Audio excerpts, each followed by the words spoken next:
सावधान सिद्ध ब्रह्मनाथ।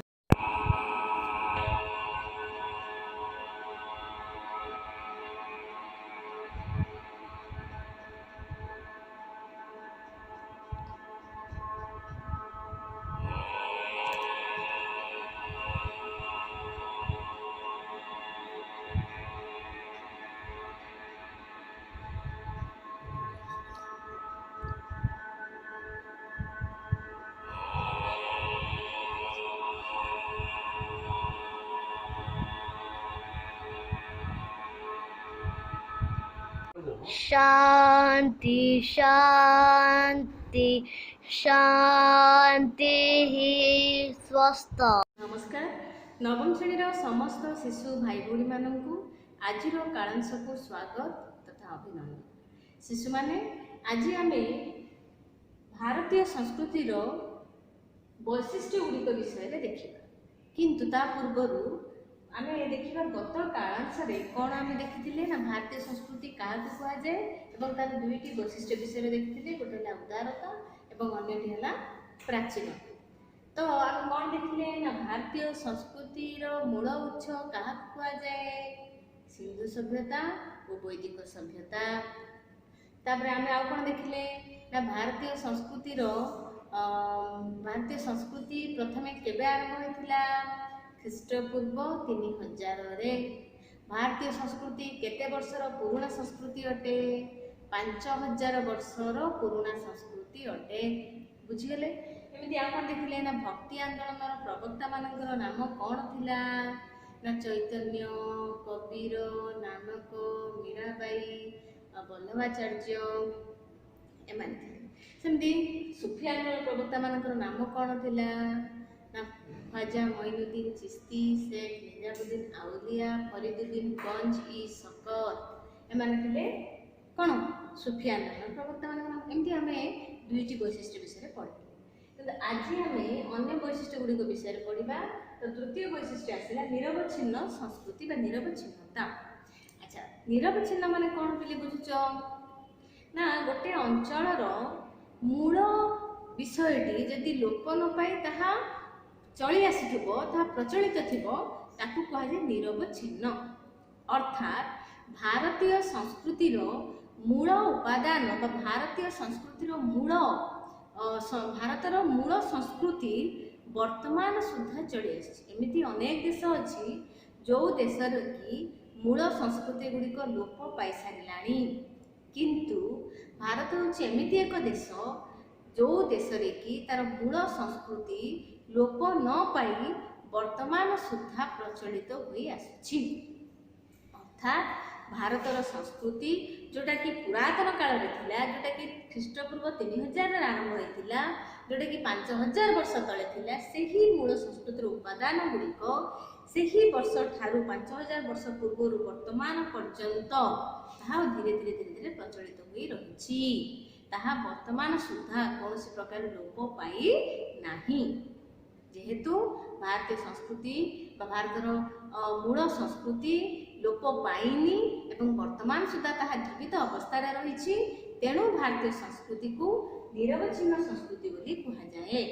आम समस्ते जानिचे भारत को विभिन्न समय भिन्न भिन्न जातिर भिन्न भिन्न धर्मर अधिवासी माने भारत को आसी बसस्थापन करछन्ति एवं सेमाने आसीबा द्वारा भारतीय संस्कृति को उपेक्षित करा जाय नाही, बरं सेमानक मध्यरे प्रतियोगिता न करी सेमानक मध्यरे सहयोगिता करिसंती एवं सेही शासक मानक मध्यरे किपरि भारतीय संस्कृति किपरि उन्नति हो से भलिया सेमाने कार्यगुड़िक मध्य करिसंती।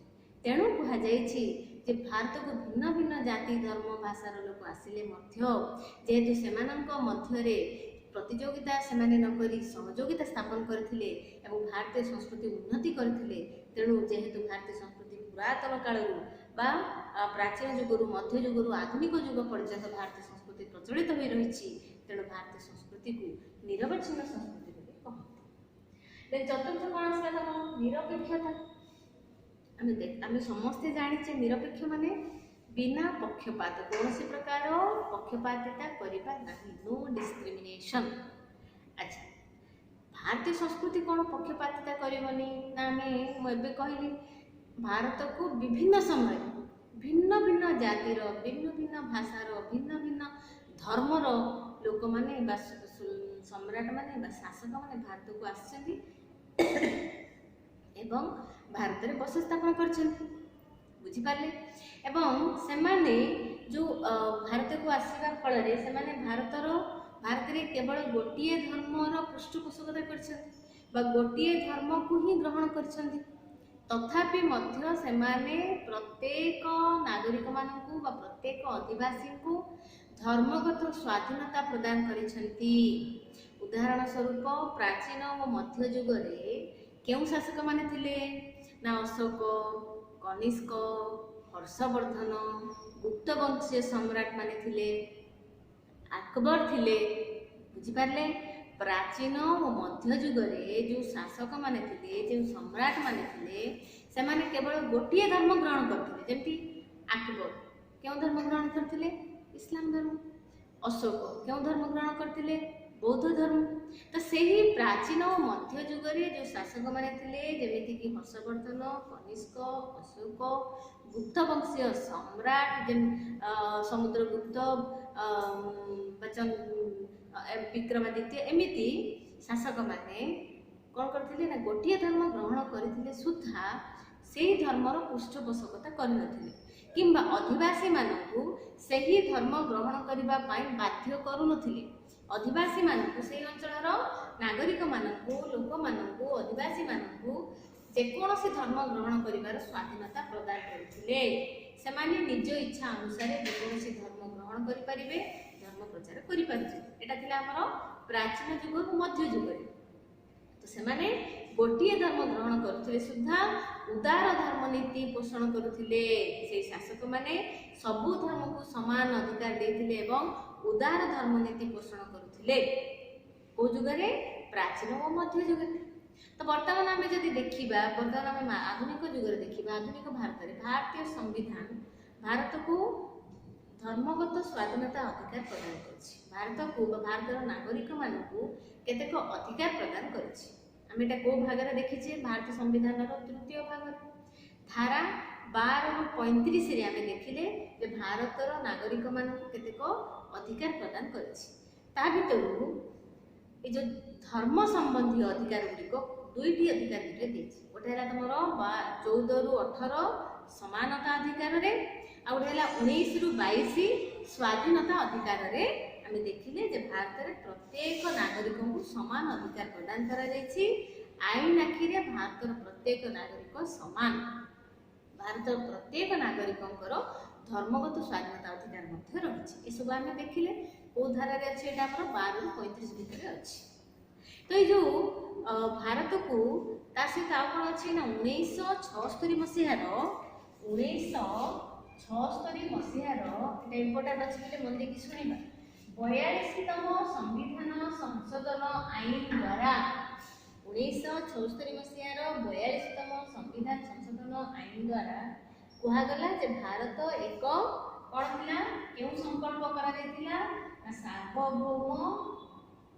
सार्वभौम गणतांत्रिक साधारणतंत्र राष्ट्र थिला। गणतांत्रिक साधारणतंत्र राष्ट्र थिला।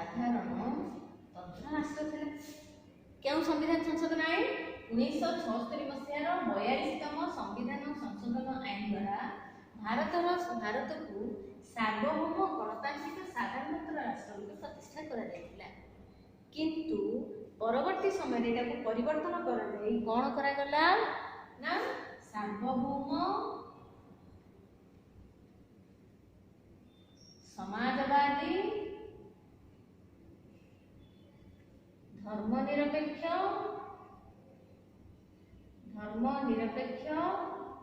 गणतांत्रिक साधारणतंत्र मनला।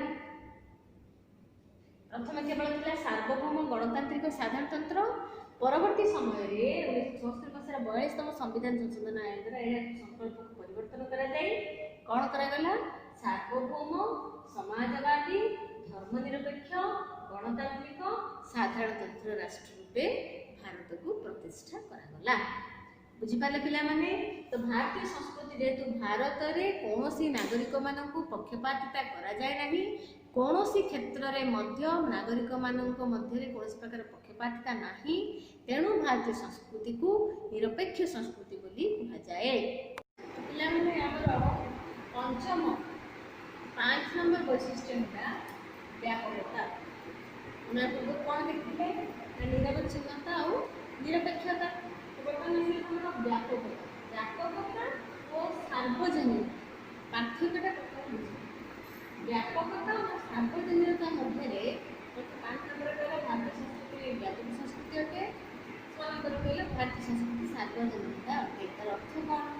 ନା ବାହାର ଦେଶରୁ ପର୍ଯ୍ୟଟକମାନଙ୍କ ଦ୍ୱାରା କୌଣସି ସାଂସ୍କୃତିକ ଉପାଦାନ ଯଦି ଆମ ଦେଶକୁ ଆସିଲା, ବାହାର ସଂସ୍କୃତି ଆମ ଦେଶକୁ ଆସିଲା ଏବଂ ସେହି ସଂସ୍କୃତି ଦ୍ୱାରା ଆମ ଦେଶର ସଂସ୍କୃତି ପ୍ରଭାବିତ ହୋଇ ତାର ଯଦି ସ୍ପ୍ରେଡ୍ ଘଟିଲା ବା ତାର ବ୍ୟାପକ ଘଟିଲା, ତାକୁ କହନ୍ତି ବ୍ୟାପକ। ବୁଝିଗଲେ? ବାହାର ପର୍ଯ୍ୟଟକ ହଉ କିମ୍ବା ସାଧୁସନ୍ଥ ହଉ କିମ୍ବା କୌଣସି ଐତିହାସିକ ହଉ, କୌଣସି ବୈଜ୍ଞାନିକ ହଉ, କୌଣସି ପର୍ଯ୍ୟଟକ ହଉ, ସେମାନଙ୍କ ଦ୍ୱାରା ସେମାନେ ଆମ ଦେଶକୁ ଆସିଲେ ଏବଂ ଆମ ଦେଶରେ ସେମାନଙ୍କ ସଂସ୍କୃତିକୁ ପ୍ରସାର କଲେ ଏବଂ ସେମାନଙ୍କ ସଂସ୍କୃତି ଦ୍ୱାରା ସେମାନଙ୍କ ସଂସ୍କୃତି ଆମ ସଂସ୍କୃତି ଦ୍ୱାରା ମିଶିଲା, ମିଶିକି ଯେଉଁ ପ୍ରସାର ଘଟିଲା ତାକୁ କହନ୍ତି ବ୍ୟାପକ। ସାର୍ବଜନୀନତା କ'ଣ? ନା ଆମ ଦେଶର ସଂସ୍କୃତି ଆମ ଦେଶ ମଧ୍ୟରେ ସୀମିତ ହୋଇ ନ ରହି ବାହାର ଦେଶରେ ଯାଇ ସ୍ପ୍ରେଡ୍ ଆଉଟ୍ ହେଲେ ବା ବାହାର ଦେଶରେ ଯାଇ ପ୍ରସାର ହେଲେ ତାକୁ କହନ୍ତି ସାର୍ବଜନୀନ। ବୁଝିଗଲେ? ବ୍ୟାପକତାର ଅର୍ଥ ହେଲା ବାହାର ଦେଶରୁ ସଂସ୍କୃତି ଆମ ଦେଶକୁ ଆସିଲା ଏବଂ ଆମ ଦେଶ ସହ ମିଶିବା ଦ୍ୱାରା ଆମ ସଂସ୍କୃତିର ଯେଉଁ ପ୍ରସାର ହେଉଛି ସେଟା ହେଲା ବ୍ୟାପକ। ଆମ ଦେଶର ସଂସ୍କୃତି ଆମ ଦେଶ ମଧ୍ୟରେ ସୀମିତ ହୋଇ ନ ରହି ବାହାର ଦେଶରେ ଯାଇକି ପ୍ରସାର ହେଲେ ସେଟା ହେଲା ସାର୍ବଜନୀନ। ବୁଝିଗଲେ? ପ୍ରଥମେ ଦେଖିବା ବ୍ୟାପକତା କ'ଣ? ଆମେ ସମସ୍ତେ ଜାଣିଛେ ଭାରତକୁ ବିଭିନ୍ନ ସମୟରେ ଭିନ୍ନ ଭିନ୍ନ ଶାସକମାନେ ଆସିଛନ୍ତି, ସୁଲତାନ ମାନେ ଆସିଛନ୍ତି, ମୋଗଲ ମାନେ ଆସିଛନ୍ତି, ଆରବୀ ମାନେ ଆସିଛନ୍ତି, ତୁର୍କ ମାନେ ଆସିଛନ୍ତି, ଏମିତି ବିଭିନ୍ନ ଶାସକମାନେ ଆସିଛନ୍ତି। ଭିନ୍ନ ଭିନ୍ନ ସମୟରେ ବିଭିନ୍ନ ପର୍ଯ୍ୟଟକ ମାନେ ଆସିଛନ୍ତି, ବିଭିନ୍ନ ଐତିହାସିକ ମାନେ ଆସିଛନ୍ତି, ବିଭିନ୍ନ ଗଣିତଜ୍ଞ ମାନେ ଆସିଛନ୍ତି, ବିଭିନ୍ନ ବୈଜ୍ଞାନିକ ମାନେ ଆସିଛନ୍ତି। ବୁଝିଗଲେ? ସାହିତ୍ୟିକ ମାନେ ଆସିଛନ୍ତି, ବିଭିନ୍ନ ସାଧୁ ସନ୍ଥ ମାନେ ଭାରତକୁ ଆସିଛନ୍ତି ଏବଂ ସେମାନେ ଆସିଥିବା ସମୟରେ ସେହି ଦେଶରୁ ସେମାନଙ୍କ ଦେଶରୁ କେତେକ ସାଂସ୍କୃତିକ ଉପାଦାନକୁ ସାଥିରେ ନେଇ ଆସିଛନ୍ତି ଏବଂ ସେହି ସାଂସ୍କୃତିକ ଉପାଦାନ ଗୁଡ଼ିକୁ ଭାରତରେ ପ୍ରସାର ଲାଭ କରିଛନ୍ତି। ଫଳରେ ସେ ବାହାର ଦେଶର ବହିର୍ଦେଶର ସଂସ୍କୃତି ଦ୍ୱାରା ଯେତେବେଳେ ଆମ ଦେଶକୁ ଆସିଲା, ବହିର୍ଦେଶର ସଂସ୍କୃତି ଆମ ଦେଶକୁ ଆସିଲା, ସେହି ସଂସ୍କୃତି ଆମ ଦେଶର ସଂସ୍କୃତି ସେ ବହିର୍ଦେଶର ସଂସ୍କୃତି ସହ ମିଶ୍ରଣ ଘଟି ବା ଭାରତୀୟ ସଂସ୍କୃତି ବାହାର ଦେଶର ସଂସ୍କୃତି ଦ୍ୱାରା ପ୍ରଭାବିତ ହୋଇ ବିଭିନ୍ନ ଭାରତୀୟ ସଂସ୍କୃତିର ଅନେକ ଉନ୍ନତି ଘଟିଛି।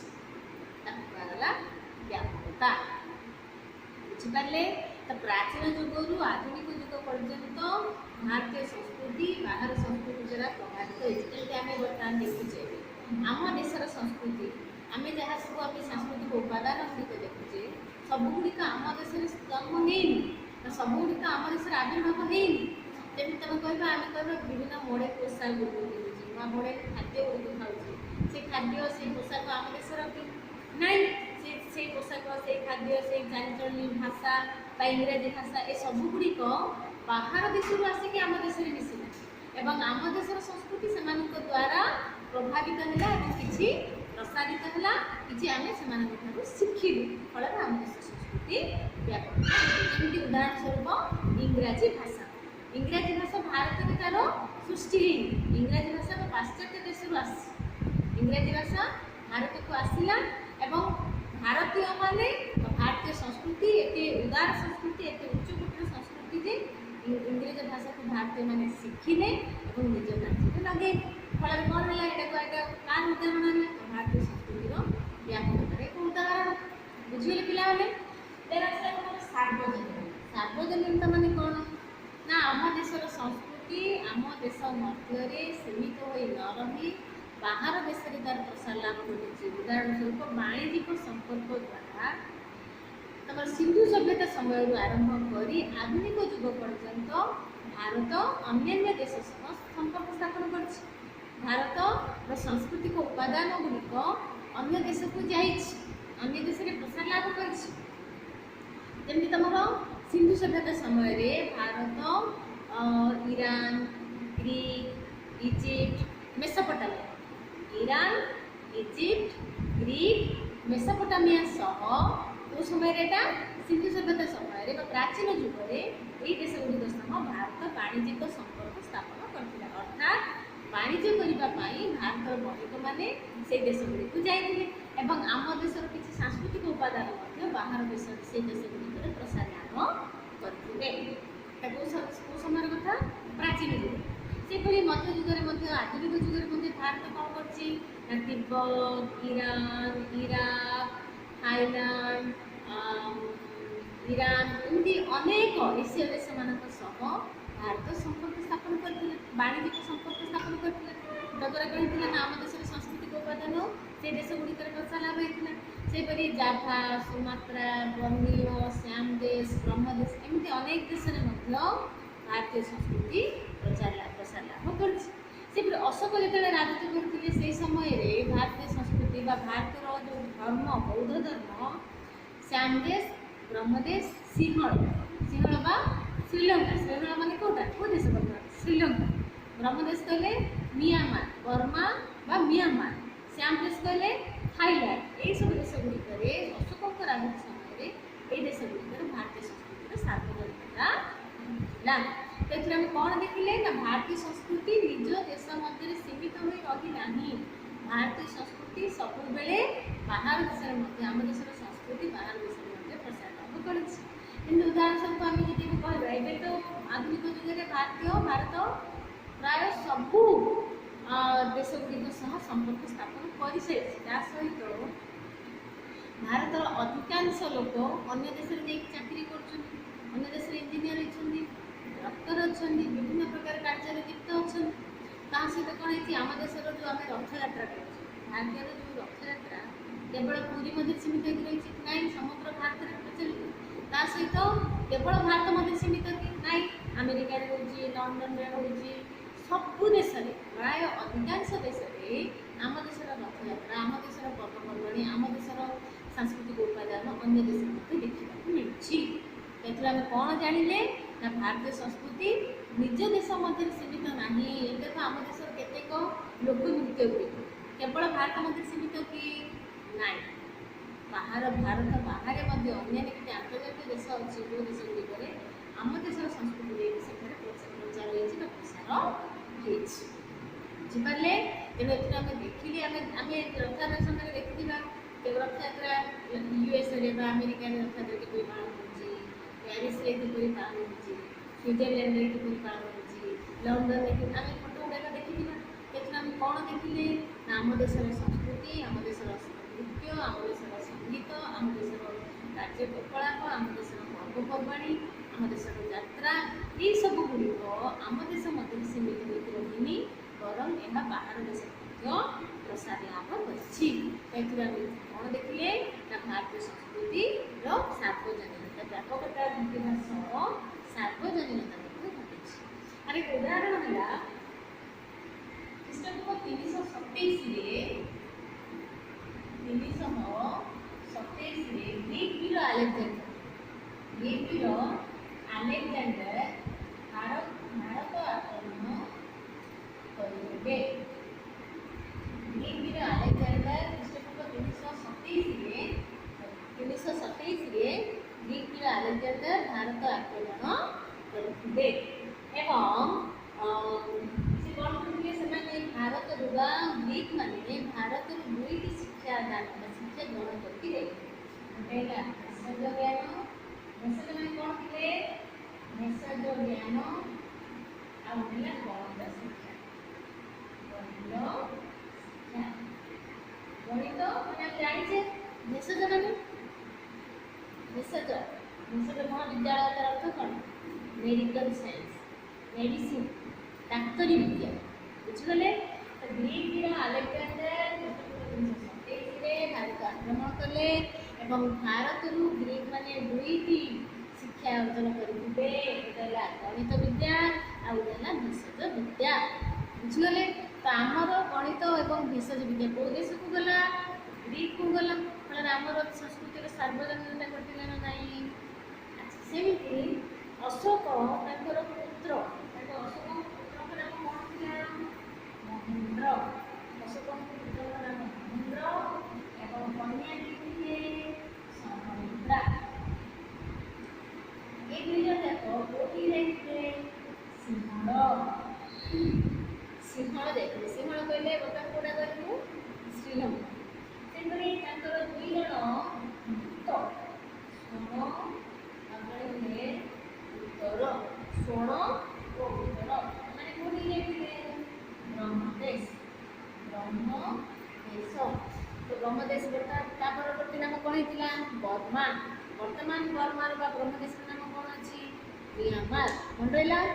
ଅଶୋକ ତାଙ୍କ ପୁତ୍ର ମହେନ୍ଦ୍ରକୁ ଏବଂ କନ୍ୟା ସଂଘମିତ୍ରାକୁ ସିଂହଳକୁ ପଠାଇଥିଲେ ଏବଂ ତାଙ୍କର ଦୁଇ ଦୂତ, ଦୁଇ ପ୍ରଚାରକ ଶୋଣକୁ ବ୍ରହ୍ମଦେଶକୁ ପଠାଇଥିଲେ। କ'ଣ ପାଇଁ? ନା ବୌଦ୍ଧ ଧର୍ମର ପ୍ରଚାର ପାଇଁ। ବୌଦ୍ଧ ଧର୍ମର ପ୍ରଚାର ପାଇଁ ଏମାନେ ଯାଇଥିଲେ। ତ ଏଥିରେ ଆମେ କ'ଣ ଦେଖିଲେ? ନା ଭାରତର ଧର୍ମ ବାହାରେ ମଧ୍ୟ ପ୍ରଚାର ହେଇଛି। ସେଥିରେ ଆମେ କ'ଣ ଜାଣିଲେ? ନା ଭାରତ ସଂସ୍କୃତିର ସାର୍ବଜନୀନତା ଘଟିଛି। ତ ଏହିସବୁ ଗୁଡ଼ିକରୁ ଆମେ ଶିକ୍ଷା ପାଇଲେ ଯେ ଭାରତୀୟ ସଂସ୍କୃତି ଭାରତ ମଧ୍ୟରେ ସୀମିତ ନାହିଁ, ଭାରତୀୟ ସଂସ୍କୃତି ବାହାରେ ମଧ୍ୟ ପ୍ରଚାର ହେଇଛି। ତ ଆଜି ଆମର ସବୁଗୁଡ଼ିକ ବୈଶିଷ୍ଟ୍ୟ ସରିଲା। ବର୍ତ୍ତମାନ ଆମେ ପ୍ରଥମ ଦେଖିଦେବା ଆମର କ'ଣ କ'ଣ ବୈଶିଷ୍ଟ୍ୟ ଗୁଡ଼ିକ ଅଛି। ପ୍ରଥମେ ଆମେ ଦେଖିଲେ ପ୍ରଥମ ବୈଶିଷ୍ଟ୍ୟ ହେଲା ତମର ପ୍ରାଚୀନତା, ଦ୍ୱିତୀୟ ଆସିଲା ନିରବଚ୍ଛିନ୍ନତା, ତୃତୀୟ ଆସିଲା ଉଦାରତା, ଚତୁର୍ଥ ଆସିଲା ସାର୍ବଜନୀନତା, ପଞ୍ଚମ ଆସିଲା ଚତୁର୍ଥ ଆସିଲା ନିରପେକ୍ଷତା, ପଞ୍ଚମ ଆସିଲା ବ୍ୟାପକତା, ଷଷ୍ଠ ଆସିଲା ସାର୍ବଜନୀନତା। ଏପରି ଆମର 6ଟି ବୈଶିଷ୍ଟ୍ୟ ବିଷୟରେ ଆମର ସରିଲା। ଆଗାମୀ କାଳାଂଶରେ ଆମେ ଭାରତୀୟ ସଂସ୍କୃତିର ସ୍ୱାତନ୍ତ୍ର୍ୟ ବିଷୟରେ ଆଲୋଚନା କରିବା। ଯେଉଁଗୁଡ଼ିକ ତମର ବର୍ତ୍ତମାନ ପର୍ଯ୍ୟନ୍ତ ପଢ଼ା ହେଇଛି ତାକୁ ନିଶ୍ଚିତ ରୂପେ ଭଲ ଭାବରେ ପଢ଼ିବା। ଯଦି କିଛି ଡାଉଟ୍ ଅଛି ମୋତେ ନିଶ୍ଚିତ ରୂପେ ପଚାରିବା। ଆଉ ଆ ସମ୍ବଳିତ ଯଦି କିଛି ପ୍ରଶ୍ନ ଦିଆହେଲା ତାକୁ ନିଶ୍ଚିତ ରୂପେ ଖାତାରେ ଲେଖିବା। ରହୁଛି, ଧନ୍ୟବାଦ।